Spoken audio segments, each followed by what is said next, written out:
correspondent Eric Shawn, who covered the O.J. Simpson murder trial. And Eric, when you describe the photos and the evidence in that case, it is bone-chilling.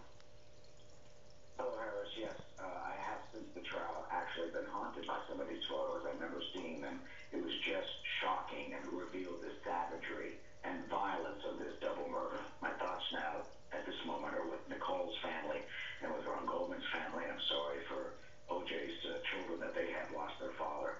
But when you saw what America did not largely see in covering that trial, the autopsy photos, you can't show those on television. They were bloody and gruesome and exposed a savage, brutal crime of extreme anger and passion.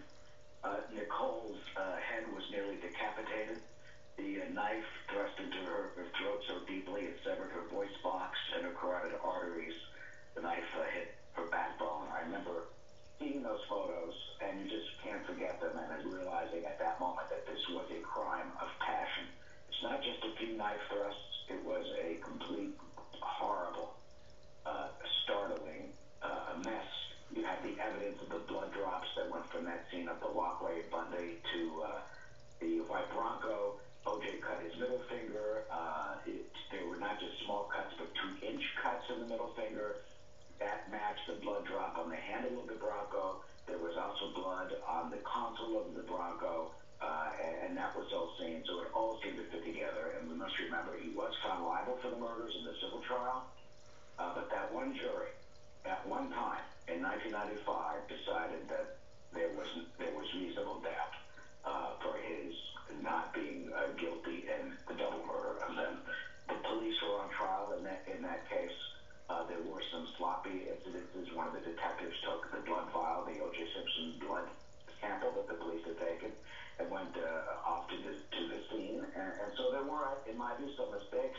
But by and large, Harris, I think the legacy of the O.J. Simpson trial is the fact that too often, too many victims of domestic abuse in our country do not get the justice they deserve. They're not always taken seriously. The police were called to O.J.'s house 8 times for domestic abuse. Nicole had said that he was going to try and kill her. We saw the photos of her black eye. He was arrested once. He did plead no contest. But too often, I think, as I said, the sad legacy is that domestic abusers too often are, there is too often not justice for these type of cases in this country. Sad to say. Just remember that the children were young at the time who were in that household with Nicole Brown Simpson as well, as all of this played out. Eric Shawn, excellent reporting today.